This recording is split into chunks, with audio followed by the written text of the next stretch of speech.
The U.S. will take over the Gaza Strip.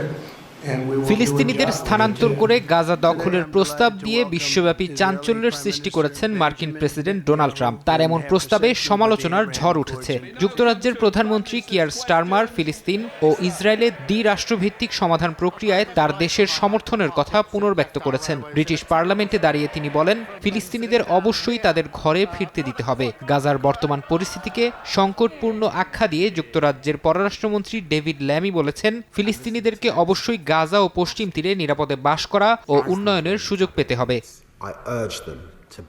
গাজার ফিলিস্তিনি জনগণকে জোর করে বাস্তুচ্যুত করার বিরোধিতা করেছে ফ্রান্সও। ট্রাম্পের প্রস্তাবের বিষয়ে ফ্রান্সের পররাষ্ট্র মন্ত্রণালয় বলছে, তার এই পরিকল্পনা আন্তর্জাতিক আইনের লঙ্ঘন। এটি ফিলিস্তিনিদের বৈধ আকাঙ্ক্ষার ওপর আঘাত এবং দ্বিরাষ্ট্র সমাধানের জন্য একটি বড় বাধা। গাজাকে ফিলিস্তিনিদের ভূমি আখ্যা দিয়ে স্পেনের পররাষ্ট্রমন্ত্রী বলেছেন, অঞ্চলটি ভবিষ্যৎ ফিলিস্তিন রাষ্ট্রের অংশ, যা স্পেন সমর্থন করে এবং ইসরায়েলের নিরাপত্তা ও উন্নতির নিশ্চয়তা দিয়ে গাজা পাশাপাশি অবস্থানে থাকতে হবে।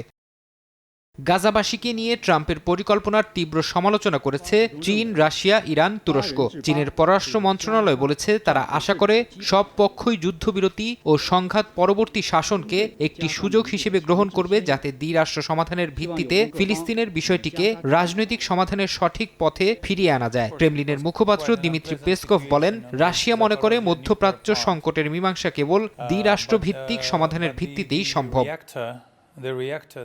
ট্রাম্পের বক্তব্যের সমালোচনা করেছে অ্যামনেস্টি ইন্টারন্যাশনাল। সামাজিক মাধ্যমে দেয়া পোস্টে সংস্থাটি বলেছে, গাজা নিয়ে মার্কিন প্রেসিডেন্টের মন্তব্য বেআইনি ও ভয়ঙ্কর। জোরপূর্বক উপত্যকা থেকে ফিলিস্তিনিদের সরিয়ে দেয়াকে যুদ্ধাপরাধ হিসেবেও আখ্যা দিয়েছে অ্যামনেস্টি ইন্টারন্যাশনাল।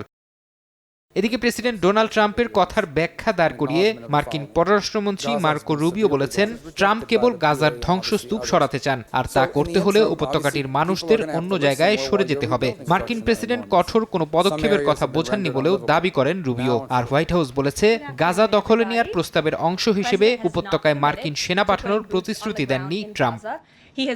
ফরহাদ চৌধুরী, সময় সংবাদ।